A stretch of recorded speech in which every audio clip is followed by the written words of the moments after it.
The Financial Survival Network, helping you to survive and thrive in the new economy. To find out where to buy gold and silver reliably at great prices, go get your free Financial Survival Toolkit at financialsurvivalnetwork.com. You'll also get our complimentary newsletter. This is the Financial Survival Network. 1490 WGCH. This is Kerry Lutz, and you're listening to the Financial Survival Network, which is brought to you by Miles Franklin. They've been in business selling gold and silver for over 20 years, and I'm a customer because when you buy, they ship. For more information, find them on the web at milesfranklin.com or give them a call at 800-822-8080 and get a free quote. Many people send comments, they leave emails, and they even leave me messages. When I was at Hard Assets recently, I came across Anthony and Pat Condos, and they're long-term listeners to the show. Been exchanging emails with Anthony now, it seems like for years, and it was so great to finally meet him. I said, I have to interview you both because it really meant so much to come into contact and connect with them at the show. So I've got them on the line now. Anthony, Pat, say hello to the Financial Survival Network. Hey, Kerry, how you doing? Hi, Kerry, how are you? Doing great. I've not stopped working since I saw you in New York. I've been just interviewing, like, I don't even know if it's Tuesday. This must be Ranting Andy. I don't remember anymore. It's kind of running together. But a lot of the things that we talked about when I saw you at the show really hit home for me because, you guys, fellow New Yorkers, we're all three of us prisoners of New York. I've been plotting my escape from New York State for years now. me and Kurt Russell, Snake. What was his name? Snake Plissken. It was Snake, right? Yeah, right. Escape from Los Angeles, but I feel like it's the same thing, And yet here we are. We got the same concerns. We're really worried about the same things. Pat, what's your biggest concern about what's going on in the world, in New York, in the United States right now? My biggest concern is that economically, when that goes, when the dollar continues debasing, who knows if QE3 is presently going on? If it is, it's just a manipulation, temporary fix for when the party is over and when the you-know-what hits the fan. And when that happens, gold will start climbing. Of course, that'll be bad news for everybody, because that means that economically we've imploded. And, with everything that's happening in Europe and now Spain and it's just a cannonball effect and like a domino effect. And it leads back to us and our Federal Reserve dollars. Absolutely. Anthony, do you pretty much echo that, or do you have other concerns as well? I echo that, and also with that economic collapse, which I believe is ongoing, it's just a slow motion unraveling of the whole system, managed, as we've said before. Along with that comes the formation of a possible totalitarian state. And you can look at it, just look at Nanny Bloomberg, which is, hey, don't make fun of Nanny. Only I'm allowed to do that. Yeah. Well, I hope you watched that. I don't know if we put the link in there. We were supposed to. There's a spoof on YouTube and it's called Big Gulp Empire. And it takes the beginning of Boardwalk Empire, but instead of bottles of, Canadian Club washing up on the shore, there's empty double gulp cups. It's just brilliant. And then at the end, it says, Mayor Bloomberg, prohibition doesn't work. It was brilliant. So if I haven't put that link up there, I'm going to make sure it goes up because I don't that's think what we're living with. Oh, man. And that's the problem. It's not that they don't get the message. It's that they don't think you or I can produce a message that they need to be paying attention to. There's an arrogance of power that I think. Well, that's the thing, Terry. You're absolutely right. I was just going to say that is this is not about money. This is about power. These are sociopaths that are running this country. they're coming down on every aspect of our life. I mean, you got the soft drink ban, you got the red light cameras. I mean, what's next? That's the question. Now it's interesting because I recently had a radar detector that had an app for the iPhone, and it showed red light cameras. And they have metastasized. Like, if your lungs looked like what this map looked like with all these dots on it, man, you would be on major chemo. You'd have a matter of days to live. These cameras have proliferated. They're not in my town and the towns nearby me, so I've been oblivious to it. But going up the west side of Manhattan, it's every major intersection. And then, I had a picture on a posting not too long ago. The cameras for surveillance all over the place. Oh, absolutely. We're becoming this surveillance state.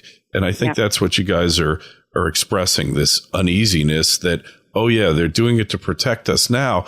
But the next step is they're doing it to control us and to impose their will upon us. I'm just hoping that there's enough Americans left who are just going to make a stand and say, we're not going to take this, but I'm not sure. I hope you're right. I hope it does come to that. But it's interesting because people seem to be much more into, Dancing with the Stars and your American Idol and all the different sporting events. And I have nothing against sporting events. I grew up with sports, but it's amazing because ever since my eyes have been opened, I can't even watch any sporting events anymore. I can't. I just can't. I can't get into it. And so people are so preoccupied with this stuff that they don't, either they're in denial or they don't want to see what's going on or they don't care. And I think it'll take a major, major crisis in order for people to say, hey, what's going on? Yeah. Well, Kerry, living on Long Island, though, and I can tell you the suburbs and has a different mentality than in Manhattan, where I used to work in Manhattan. People on Long Island pretty much are blind to what's going on, anything outside of the two counties, unless it hits them in their pocket, and that's when they start griping. Specifically, the taxes, the taxes that are climbing. There's more and more houses and homes that we see foreclosed everywhere. You also see, speaking about the red light cameras, people are getting hit all the time. There's not, in the last, I think, 2 years, there's not one person that I haven't met that hasn't been hit with red light cameras tickets at least twice or 3 times through the year. And if you count how much money and revenue that generates, it's amazing. Because most of these cameras are not officiated by the county police, but it is from a specific separate entity that creates these cameras. That's one's in Arizona and one's in Texas. Redflex is the company. Right. Yeah, it's crony capitalism. Exactly. And crony capitalism is a bad term because it is not capitalism. It's fascism. That's what it's all about. Exactly. That's exactly right. And you have no option. There's no place for you to say no, not guilty or anything like that. And they actually create more accidents. So when I get into my vehicle and I go to work, I jokingly tell my husband, I have to hurry because the revenue collectors are outside on the streets, which is either the police department, the sheriff's department, or the red light cameras, because they're looking to get revenue, and that's the name of the game. Yep, we're milk cows, and our job is to produce, to pay taxes, to keep this corrupt system afloat. It is disheartening, but, you have kids, and what do you tell your kids? How do you educate children to understand what they're up against and to understand that they have options?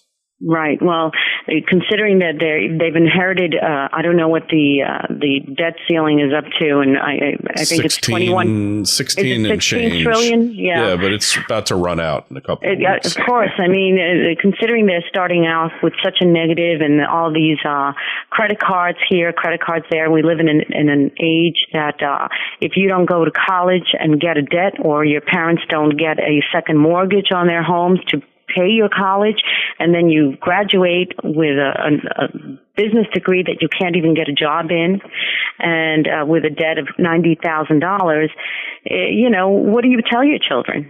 What do you tell them that they're better off learning how to farm? Really, because that's where being self-sufficient. Yeah, and I think that's what needs to be told. That's something that's bothered me for a long time because I went to law school so I didn't have to be a farmer. Not that there's anything wrong with it. I just wasn't cut out for farming. And then to think that, maybe I should own a farm. It's just really disturbing to me because I just can't get my arms around farming. I wasn't cut out to do it. My relatives since they came to this country, none of them were farmers. They were merchants, worked in factories in the earlier days, that kind of thing. But farming, and yet I know from an economic standpoint, you got to have food. And Jim Rogers says that, that the farmers are going to be the next billionaires. Well, they'll be driving the Lamborghinis, and the stockbrokers will be driving the tractors. And it's funny, but that's probably true. I think it is. I mean, as much as we tongue in cheek and laugh at it, but those days are running out. The days of getting these kind of jobs that really now the only jobs you can get are really governmental jobs. I mean, it's just growing and growing in leaps and bounds. And I mean, thinking about that, I think about Greece. Greece has, most of the people in Greece, many of them have a huge amount of government jobs, and I can't help to speculate that was part of the problem, Yeah, for sure. Once the government gives stuff out, to get them to stop is a revolution. You're talking about a potential for revolution. Absolutely. Correct. Absolutely. It's like trying to take the drug addict off their drug, their drug of choice. Yep. And you look at like what happened in Wisconsin. Eventually, they prevailed for sure. Right. But, it was a near revolution before that happened. So anyway, guys, I can't thank you enough. It's so great that you're listeners to the show and that you were able to come on the show and talk about how you're feeling about the economy, about metals, and about values that you and I both hold very dear to us, that were really the cornerstone of America. We kind of feel them falling by the wayside now, but look, we got to be optimistic. That's right. Got to hope for the best. We make our plans. You be prepared for anything that you possibly can be, and pray and hope for the best, because there's really nothing else you can do, is there? No. Well, you do the best you can. The first thing is to be a critical thinker and realize what really is going on. But now that you touched on metals, you're absolutely right, Carrie. Precious metals are really where it's at. And I know people can't afford maybe the gold, but really silver, very, very good to have silver. And those that have that, when things happen, that's where your intrinsic value is. And that's important. Absolutely. Absolutely. I think Chris Dewayne hits it pretty much on the head. He's a really, really good interview, that guy. He's very profound. He thinks out of the box. I think he's right. He presents a lot of good evidence and good argument for silver and metals in general. Absolutely. I totally agree with you guys. Hey, keep listening.